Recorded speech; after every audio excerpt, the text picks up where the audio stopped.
Hello friends, welcome to vector education. Vector education में आप सभी का स्वागत है। डियर फ्रेंड्स, हम लोग जो है आरआरबी ग्रुप डी का प्रीवियस ईयर का पेपर सॉल्व कर रहे थे और हम लोगों ने 15 क्वेश्चन तक किया था और इसके बाद हम लोग 15 के आगे आज हमें करना है। तो जो स्टूडेंट नए होंगे चैनल को सब्सक्राइब करके बेल आइकन प्रेस कर लें और अपने दोस्तों को बीच में भी शेयर करें। तो चलिए हम बिना देरी के वीडियो को स्टार्ट करते हैं और लाइक शेयर करना आप लोगों का काम है। चलिए 16 क्वेश्चन क्या है, मंदन है, मंदन डैश है। तो मंदन क्या है आप लोगों को बताना है। ए अपरिवर्तनशील त्वरण, बी धनात्मक त्वरण, सी चर त्वरण, डी ऋणात्मक त्वरण। तो मंदन जो है क्या होता है, मंदन एक ऋणात्मक त्वरण होता है। करेक्ट आंसर हो जाएगा डी ऋणात्मक त्वरण। सभी प्रीवियस ईयर के क्वेश्चन है, ये तो लेटेस्ट प्रीवियस ईयर 2018 का है। तो इससे आप लोग अनुमान लगा सकते हैं कैसा क्वेश्चन एग्जाम में पूछा जाता है। तो नेक्स्ट हम लोग आगे चलते हैं। देखिए मंदन जो है ऋणात्मक त्वरण होता है, आप लोग याद रखिएगा। नेक्स्ट क्वेश्चन देख लेते हैं। नेक्स्ट क्वेश्चन क्या है, किसी गेंद को यदि ऊपर की ओर 25 मीटर पर सेकंड के प्रारंभिक वेग से फेंका जाए तो इसे अपने उच्चतम बिंदु तक पहुंचने में कितना समय लगेगा। जी का मान 10 मीटर प्रति सेकंड लिया जा सकता है। जी का मान 10 मीटर प्रति सेकंड लिया जा सकता है। किसी गेंद को यदि ऊपर की ओर 25 मीटर प्रति सेकंड के प्रारंभिक वेग से फेंका जाए तो इसे अपने उच्चतम बिंदु तक पहुंचने में कितना समय लगेगा। तो यहाँ से आप लोग इजीली निकाल सकते हैं। प्रारंभिक वेग हमारा क्या दिया है, 25 मीटर प्रति सेकंड दिया है और जी का मान जो है 10 मीटर प्रति सेकंड दिया है। अंतिम वेग क्या हो जाएगा, बी क्या हो जाएगा, 0 हो जाएगा। अंतिम वेग 0 हो जाएगा। तो बी बराबर यू प्लस ए टी गति के प्रथम समीकरण से बी बराबर यू माइनस जी टी, अभी हमने पिछले वीडियो में बताया था, u minus g t, v बराबर u minus g t. U जो भी 0 हो जाएगा। यू का मान कितना दिया है, 25 मीटर प्रति सेकंड दिया है। यू का मान 25 मीटर प्रति सेकंड दिया है और जी का मान कितना ले सकते हैं हम, जी का मान दिया है क्वेश्चन में 10 ले सकते हैं और टी निकालना है हमें।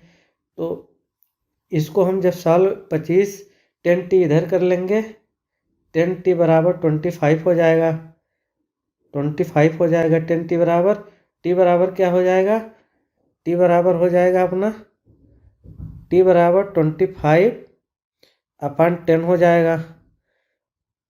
तो टी बराबर आंसर क्या आ जाएगा, 2.5 सेकेंड। टी बराबर आंसर क्या आ जाएगा, 2.5 सेकेंड।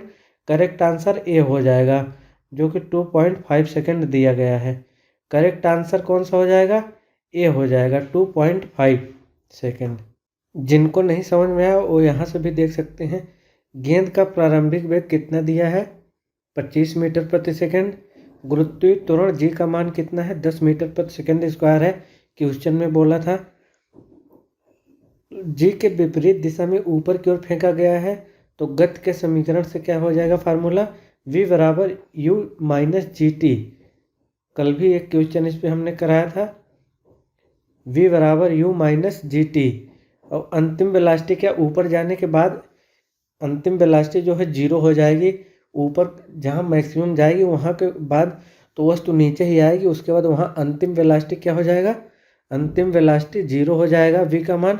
तो फार्मूला में हम वैल्यू पुट कर देते हैं, 0 इज इक्वल टू यू का मान 25 और जी का मान 10 इंटू टी लेके 10 टी बराबर 25 बाद टी बराबर क्या हो जाएगा, टी बराबर 25/10 डिवाइड करेंगे तो 2.5 सेकेंड आंसर आ जाएगा। कितना आ जाएगा, 2.5 सेकेंड। तो गाइस छोटे छोटे न्यूमेरिकल्स हैं, इन सबको आप लोग प्रैक्टिस कर लीजिए, फार्मूला याद रखिएगा, ध्यान में रखिएगा। आगे हम बढ़ते हैं। न्यूटन मीटर स्क्वायर पर किलोग्राम स्क्वायर की एसआई इकाई है। न्यूटन मीटर स्क्वायर पर किलोग्राम की एसआई इकाई डैश है। तो इसको बताना है यह किसकी इकाई है। यह किसकी इकाई है? न्यूटन मीटर स्क्वायर पर किलोग्राम स्क्वायर की। गुरुत्वाकर्षण के कारण हुआ त्वरण, ये तो गलत है। गुरुत्व त्वरण का इकाई होता है मीटर पर सेकेंड स्क्वायर हो जाएगा, तो ये गलत हो जाएगा। संवेग की इकाई क्या होती है? एम इंटू बी होता है संवेग। वेलासिटी किलोग्राम मीटर पर सेकेंड होगा, यह भी गलत हो जाएगा। गुरुत्व के सार्वभौमिक नियम का, अभी इसको हम देख लेते हैं। दबाव का P बराबर F/A न्यूटन पर मीटर स्क्वायर, यह भी गलत हो जाएगा। तो सही कौन सा हो गया अपना? सी ही सही होगा। गुरुत्वाकर्षण के सार्वभौमिक नियम की जो है यह इकाई है, इसको आप लोग याद रखिएगा। कैपिटल जी का जो है इसी को गुरुत्वाकर्षण नियतांक भी बोलते हैं। तो इसकी यूनिट जो है न्यूटन मीटर स्क्वायर पर किलोग्राम स्क्वायर होता है। तो याद रखिएगा न्यूटन मीटर स्क्वायर पर किलोग्राम स्क्वायर होता है। ये न्यूटन के गुरुत्वाकर्षण फार्मूले से यह बराबर capital G m1 m2 by R square होता है। m1 m2 by R square. तो कैपिटल G को इधर करके हम यूनिट निकाल सकते हैं। अगर जिनको निकालने के लिए समझना है तो चलिए हम एक बार बता देते हैं, वो समझ लेंगे। न्यूटन के गुरुत्वाकर्षण नियम से गुरुत्वाकर्षण बल F का मान क्या होता है? अभी हमने बताया F का मान होता है capital G m1 m2 by R square होता है। जिनको लग रहा है बिल्कुल इजी चीज़ें हम चल रही हैं तो एग्ज़ाम में आया हुआ है, जो स्टूडेंट को आ रहा है वो स्पीड बढ़ा के रिवीजन कर सकते हैं। जिनको नहीं आता है वह ध्यान से समझेंगे, हम एक एक पॉइंट इसलिए बता रहे हैं। तो capital F is equal to क्या होता है? Capital G m1 m2 by R square. गुरुत्वाकर्षण बल F का मान जो है होता है capital G m1 m2 by R square. यहाँ G सार्वत्रिक गुरुत्वाकर्षण नियतांक है। कैपिटल G क्या है? सार्वत्रिक गुरुत्वाकर्षण नियतांक है। तो कैपिटल G इक्वल टू हम कर लेंगे तो F are square upon m1 m2 हो जाएगा। F का न्यूटन होता है, F की इकाई न्यूटन फोर्स की, और आर स्क्वायर दूरी है तो इसकी इकाई मीटर स्क्वायर हो जाएगी और किलोग्राम स्क्वायर हो जाएगा। तो ये नीचे है तो ऊपर चला जाएगा तो -2 हो जाएगा। तो यूनिट क्या आ गई कैपिटल G की? न्यूटन मीटर स्क्वायर पर किलोग्राम स्क्वायर। तो इसको आप लोग याद रखिएगा, निकालने की वहाँ ज़रूरत ना पड़े, इसको ऐसे याद रहना चाहिए सभी बच्चों को। तो कैपिटल G बराबर कैपिटल G की यूनिट क्या हो जाएगी? न्यूटन मीटर स्क्वायर पर kilogram square. Newton metre square पर किलोग्राम स्क्वायर।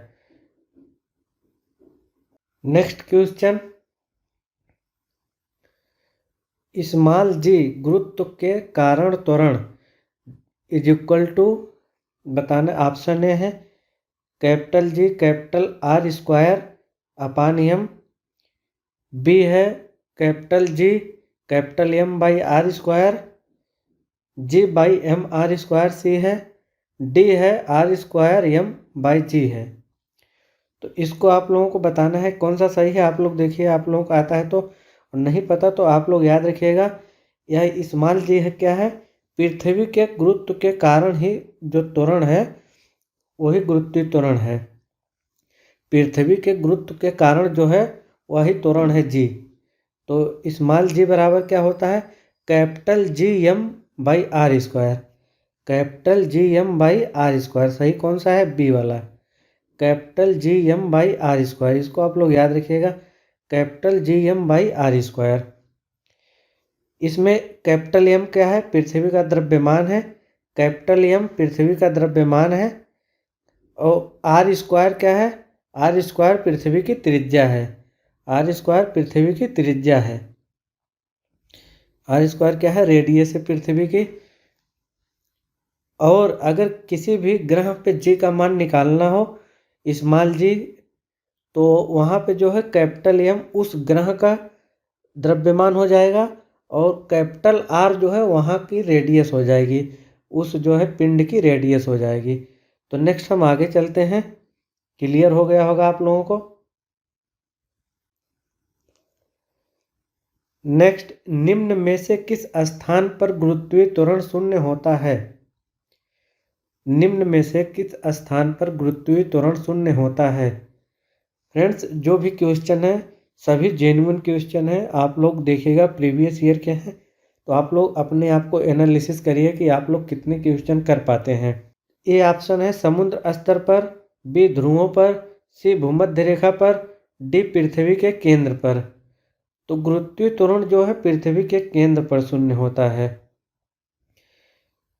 और ध्रुवों पर सबसे अधिक होता है, भूमध्य रेखा पर सबसे कम होता है। आप लोग याद रखिएगा, पृथ्वी की सतह से ऊपर जाने पर या नीचे जाने पर जी का मान कम होता है। यह आप लोग याद रखिएगा, पृथ्वी की सतह से ऊपर या नीचे जाने पर जी का मान जो है कम होता है, पृथ्वी के केंद्र पर जी का मान शून्य होता है।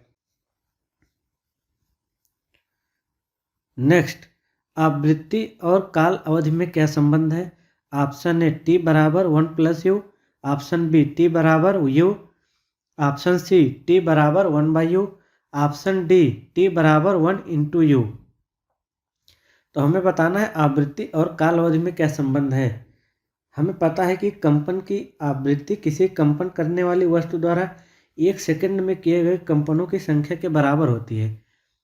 सभी को पता है आवृत्ति जो है 1 सेकंड में किए गए कंपनों की संख्या के बराबर होती है, हम सब जानते हैं। तो इसको जो है हम यू से यहाँ पे प्रदर्शित किया गया है, यू के टर्म में लिखा गया है आवृत्ति को। तो यू कंपन करने में लगा समय कितना? 1 सेकंड।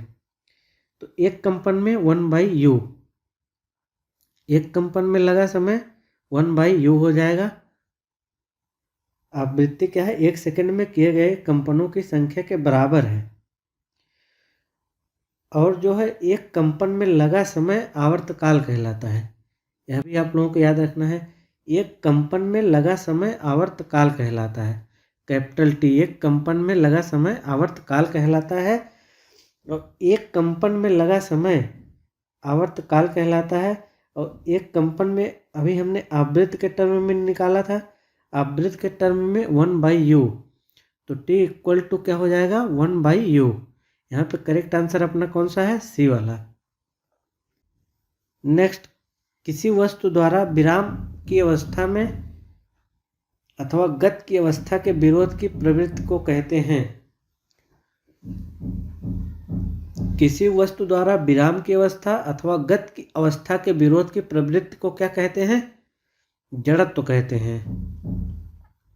किसी वस्तु द्वारा विराम की अवस्था अथवा गति की अवस्था के विरोध की प्रवृत्ति को क्या कहते हैं? जड़त्व कहते हैं। आप लोग याद रखिएगा। संवेग क्या होता है? m × b। संवेग क्या होता है?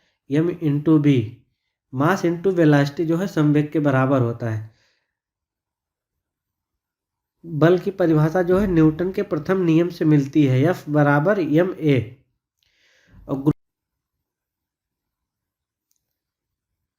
गति के समीकरणों के संबंध में निम्नलिखित में से कौन सा गलत है? गति के समीकरणों में से निम्नलिखित में से कौन सा गलत है? इसको आप लोगों को ऑप्शन के छांट के भी कर सकते थे आप सब। तो क्या हो जाएगा? यस बराबर ut + ½ at²। यह सही है। तो कौन सा गलत है यहाँ पे आप लोग पढ़ सकते हैं, ध्यान से पढ़िएगा। तो यह भी नहीं होगा ऑप्शन डी होगा नहीं, क्योंकि गलत पूछा है। गलत पूछा है तो ऑप्शन डी नहीं होगा। b बराबर u + at होता है, आप सबको पता है b बराबर u + at होता है। तो कौन सा ऑप्शन सही हो जाएगा? बी वाला सही हो जाएगा। बी वाला, क्योंकि इनिशियल वेलोसिटी जो है कम नहीं होगी, लास्ट वेलोसिटी हमेशा अधिक होती है। गुरुत्वीय त्वरण में अंतिम वेलोसिटी जो है अधिक होती है। तो करेक्ट कौन सा हो जाएगा? बी वाला सही हो जाएगा। यह भी गलत हो गया। नेक्स्ट आगे चलते हैं।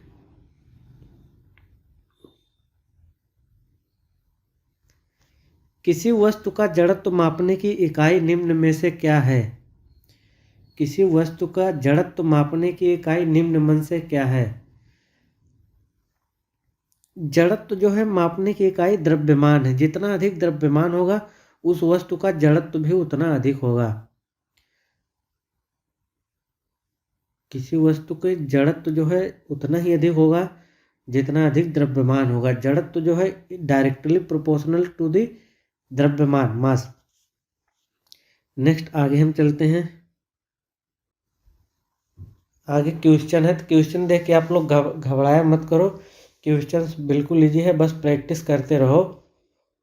120 किलोग्राम द्रव्यमान की एक बंदूक से 0.04 किलोग्राम द्रव्यमान वाली गोली छोड़ी जाती है। यदि गोली 90 मीटर प्रति सेकंड के वेग से बाहर निकलती है तो बंदूक कितने वेग से पीछे हटेगी। तो संवेग संरक्षण का सिद्धांत यहाँ पे आप लगा सकते हैं। संवेग संरक्षण का सिद्धांत से सीधे सीधे हम यहाँ निकाल लेते हैं, जो है संवेग संरक्षण का सिद्धांत m1v1 बराबर m2v2।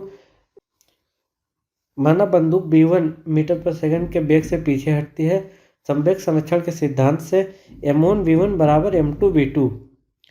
120 जो है अभी दिया था, 120 किलोग्राम की बंदूक b1 वेलोसिटी से जाती है, तो गोली का वेग जो है 0.04 और इसकी वेलोसिटी क्या है 90 मीटर प्रति सेकंड दिया है, तो इंटू 90, तो v1 बराबर क्या हो जाएगा हमारा 0.04 इंटू 90/120। इसको हम सॉल्व करेंगे तो आ जाएगा 3 गुणे 10 की पावर -2। तो यहाँ पे करेक्ट आंसर हो जाएगा 3 गुणे 10 की पावर -2। नेक्स्ट, चंद्रमा पर किसी वस्तु का भार डैश गुणे इसका पृथ्वी पर भार। तो चंद्रमा पर किसी वस्तु का भार इक्वल टू जो है कितना होता है, यहाँ डैश के स्थान पे हमें कौन सा भरना है। तो हमें सबको पता है कि जो है चंद्रमा पर जो है पृथ्वी का 1/6 भाग होता है। चंद्रमा पर किसी वस्तु का भार जो है पृथ्वी के 1/6 के बराबर होता है, तो करेक्ट आंसर हो जाएगा 1/6। 1/6 के बराबर होता है, तो करेक्ट आंसर कौन सा हो जाएगा 1/6, सी वाला। पृथ्वी के गुरुत्व त्वरण के 1/6 होता है चंद्रमा का गुरुत्व त्वरण। नेक्स्ट हम आगे चलते हैं।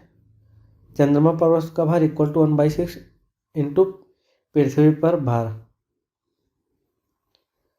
नेक्स्ट,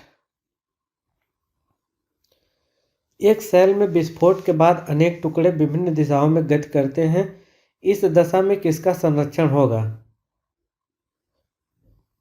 पता ही है, एक सेल में विस्फोट के बाद अनेक टुकड़े विभिन्न दिशाओं में गति करते हैं, इस दशा में जो है संवेग संरक्षण का सिद्धांत होगा। करेक्ट आंसर कौन सा हो जाएगा सी, संवेग संरक्षण का सिद्धांत।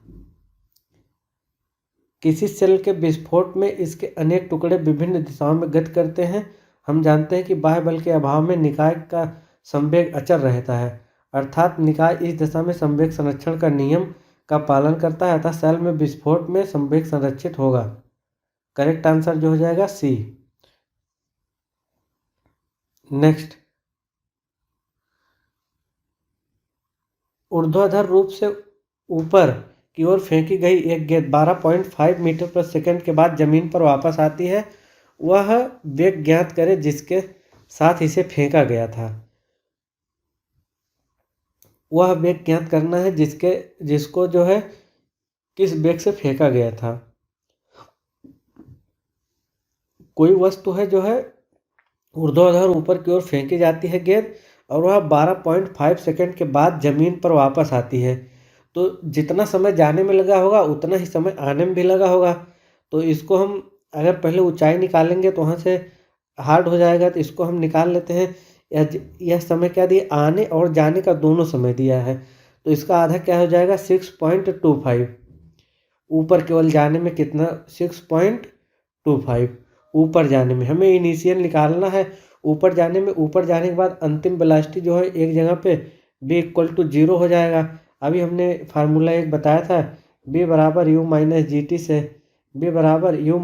टी से आप लोग जो है v 0 हो जाएगा, u हमें निकालना है, g का मान 10 ले सकते हैं, और t की वेलोसिटी कितनी दी है, t 6.25।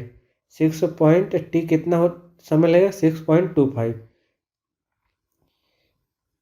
u माइनस 10 इंटू 6.25, तो u बराबर क्या हो जाएगा, इसका मल्टीप्लाई करोगे तो आ जाएगा 62.5 मीटर पर सेकंड से उसको फेंकेंगे तो वह वस्तु जो है पृथ्वी पर पुनः 12.5 सेकंड के बाद गेंद जो है वापस आ जाएगी। तो करेक्ट आंसर क्या हो जाएगा? 62.5 मीटर प्रति सेकंड से। इसमें ऑप्शन में दिया ही नहीं है 62.5 मीटर पर सेकंड से, तो इसको जो है रेलवे बोर्ड ने जो है मूल्यांकन से बाहर रखा था, रेलवे बोर्ड। तो करेक्ट आंसर क्या हो जाएगा अपना? यहाँ पे आप लोग लिख लीजिए 62.5 मीटर प्रति सेकंड। नेक्स्ट क्वेश्चन, 10 मीटर प्रति सेकंड से गतिमान एक 2000 किलोग्राम का ट्रक ट्रैफिक लाइट पर खड़ी एक कार से टकराता है। टकराव के बाद दोनों एक साथ 8 मीटर प्रति सेकंड की गति से चलते हैं। कार का द्रव्यमान है। तो यहाँ पे भी कौन सा फार्मूला लगेगा? संवेग संरक्षण का सिद्धांत लगेगा। टकराव के पहले का संवेग और टकराने के बाद का संवेग दोनों बराबर होंगे। तो यहाँ पे हम टकराने से पूर्व संवेग संरक्षण सिद्धांत लगाएंगे। तो 10 मीटर प्रति सेकंड से गतिमान एक 2000 किलोग्राम का ट्रक, तो क्या हो जाएगा? 10 इंटू 2000 किलोग्राम का ट्रक। टकराने से पूर्व का संवेग और टकराने के बाद का संवेग। टकराने के बाद का संवेग क्या हो जाएगा? 2000 ट्रक का तो रहेगा ही रहेगा मास, और इसके बाद प्लस यम कार का वेग इंटू 8 मीटर प्रति सेकंड के वेग से ये जानते हैं टकराने के बाद। तो इसको हम अब सॉल्व करेंगे। इंटू 8 से इसको हम इधर डिवाइड कर देते हैं अपान 8। यम बराबर हमें निकालना है -2000। इसको आप लोग सॉल्व कर सकते हैं। यहाँ पे स्पेस कम है। 8 से या तो हम इसको देखो, इसको 2 से आप लोग 2 से काट सकते हैं, या तो 4 2 जा 8, 4 5 जा, ये 500 हो गया। ये 2 से इसको काट देंगे 250 हो गया। 2500 माइनस 2000, तो आंसर कितना आ जाएगा अपना? इसको हम फिर से बता देते हैं, अच्छे से बता देते हैं दूसरी जगह पे।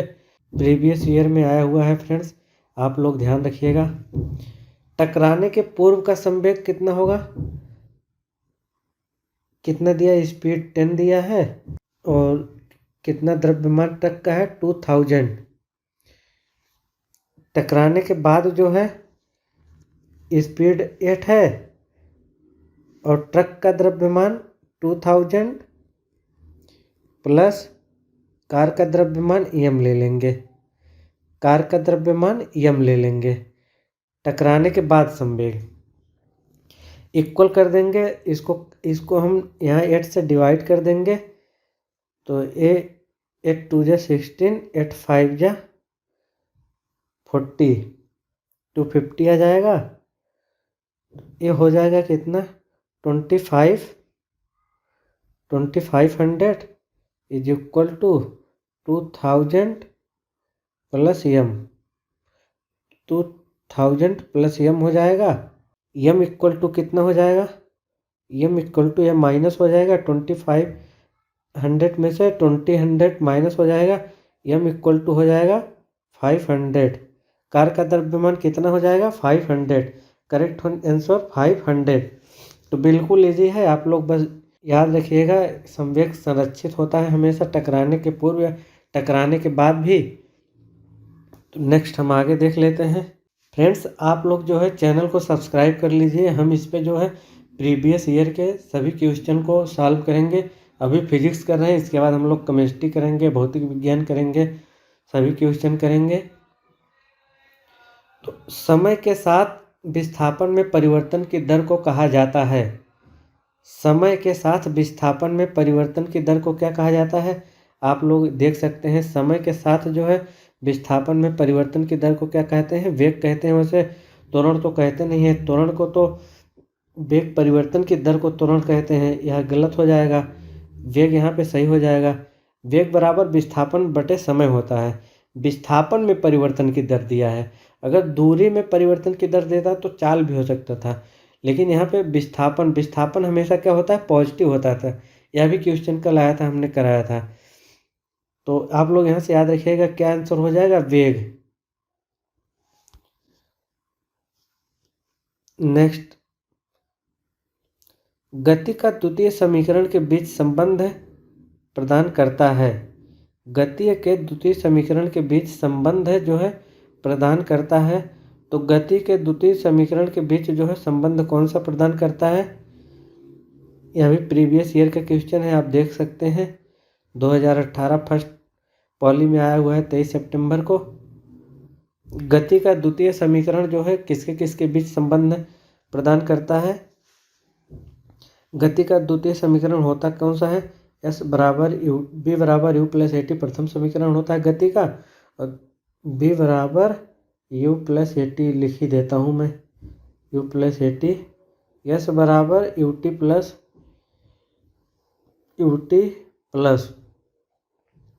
Half a t square, half a t square.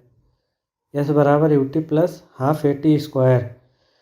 तो जो है यहाँ पे यू को हम यू निकाल देंगे, ए के निकाल देंगे, तो स्थिति और समय।